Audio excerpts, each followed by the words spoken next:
You're living in the best time to work. Don't waste it. Let's be real. You're probably working in a climate-controlled room, sipping coffee somebody else picked and roasted, using a laptop that could launch a space mission 50 years ago. Meanwhile, your great-grandfather was out here digging trenches, dodging danger, or hoping to not lose a finger. You're not just lucky. You're living in one of the greatest windows of opportunity in human history. So the real question is, what are you doing with it? Think about this for a second. Many people in your family line had to do hard, dangerous work, and not to follow their passions, just to survive. No LinkedIn learning, no podcast about finding your passion, no option to pivot into tech. Coal mines, war zones, fields, factories. No PTO, no ergonomic chairs, just grind. And now, here you are, with infinite career opportunities, and you're complaining you don't know what to do with your life. Today, you could build a business, switch careers, work from home in your pajama pants, with your dog sleeping next to you. I'm not saying that you should feel guilty about it, but maybe, just maybe, you should feel a little fired up about it. Because they didn't suffer so you could just scroll TikTok all day, thinking, maybe next year I'll figure out my purpose. If that is true, your ancestors would be looking down at you like, are you kidding me right now?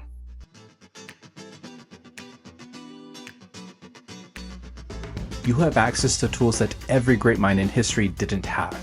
Want to learn from Marcus Aurelius? He wrote a book. Want to start a business?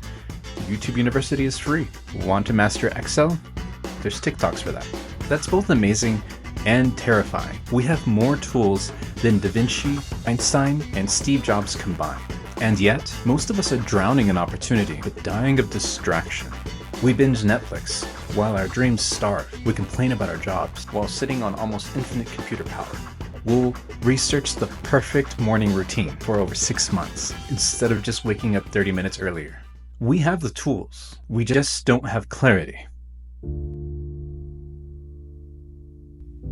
Here's something I believe, and you don't have to agree to get the point. Work is sacred, not because of the paycheck, but because of what it does to you. Okay, don't click away. I know the word sacred can be a little strong, but here's what I mean. Work isn't just about paying bills. It can be also about becoming who you're supposed to be. Every challenge builds character. Every project teaches you something. Every hard conversation makes you stronger. Work builds discipline, focus, vision. It's how we contribute. It's how we leave the world better than we found it. For me, that's rooted in faith. For me, work is one of the ways we reflect something bigger than ourselves. But even if you're not religious, know this. The best days at work are the days you feel useful, alive, aligned. That's not just productivity, that is purpose. So let me ask you an uncomfortable question. Do you believe you're actually showing up in your life? Or are you just surviving in HD? No judgment. I've been there.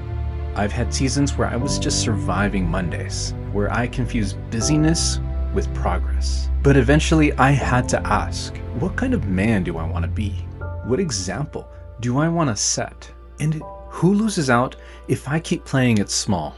Let's be real. I see a lot of people who are technically alive, but they're living on autopilot. People who wake up, check their phone, complain about their job, binge Netflix, scroll Instagram, repeat.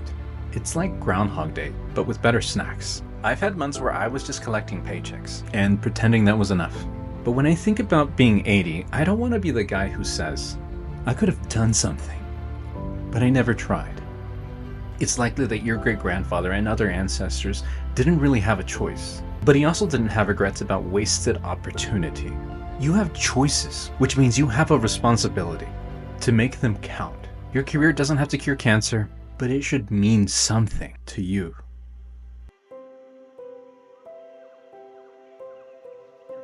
So listen, you won the historical lottery. You're living in a time where you have the potential to reinvent yourself. You can create, connect, contribute, but you've got to stop sleepwalking through your work week. So here's my challenge. Stop waiting for the perfect time. Stop hiding behind the fear of perfectionism. Start showing up with intention. Learn the skills. Ask better questions. Take one small step this week. Try today. And if you need help, I've got some tools. I'm also a coach and can help you map out your purpose and build a life that actually feels worth living. If you're into this type of content, you can also click subscribe.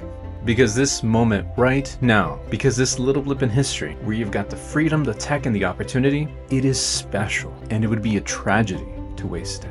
Drop a comment about anything that you think you want to try. This is one of those things that really drives how I feel about coaching. It's why I started this channel. It's why I create this content. The world is hungry. The world needs you. I'm convinced that people living their purpose are going to change the world, whether it's in your family, in your home, in your neighborhood, or truly the world. It's an amazing opportunity and incredible gift. I'm super excited to see what could happen if you make even the slightest changes in your life. I believe, especially for heads of households, that it's going to change not only your life and your partner's life, but your whole family's. It's time to wake up. My name is Chris Almanza. I'm a career and purpose coach. I wish you many blessings and success.